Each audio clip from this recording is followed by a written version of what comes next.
nom de Dieu, le tout clément, le tout miséricordieux. Dans le Coran, Dieu a les attributs les plus parfaits, c'est-à-dire qu'il n'a pas de besoin, il se suffit à lui-même. Il ne ressemble pas à ses créatures. Tandis que dans la Bible, nous voyons beaucoup de passages qui attribuent à Dieu les attributs des créatures et des attributs qui touchent à son être immuable. Comme par exemple, nous lisons dans la Genèse au chapitre 6, au verset 6, que l'Éternel se repentit d'avoir créé l'homme sur la terre et il en eut le cœur affligé. Vous savez que le regret, le repentir implique toujours une imperfection. C'est l'homme qui se repent, qui regrette ses fautes et qui demande pardon à Dieu.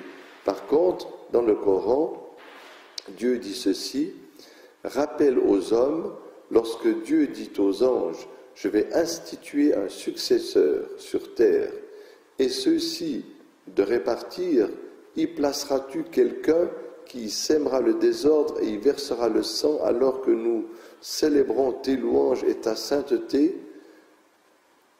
En vérité, Dieu dit, je sais ce que vous ne savez pas. » C'est la sourate numéro 2, la Génisse au verset 30. Dieu, dans la Bible aussi, dans la Genèse, au chapitre 3, au verset 9, demande à Adam où il se trouve. Adam avait commis une faute et il se cache et Dieu lui dit « Où es-tu, Adam ?»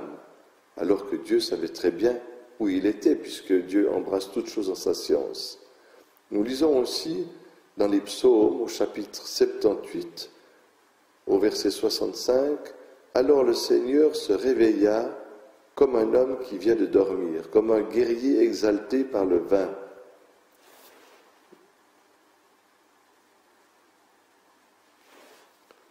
Nous lisons aussi dans la Genèse au chapitre 11 au verset 5, je cite, « L'Éternel descendit pour voir la ville et la tour qu'avaient bâtie les fils des hommes. » Par contre, le Coran nous rappelle la véritable nature de Dieu.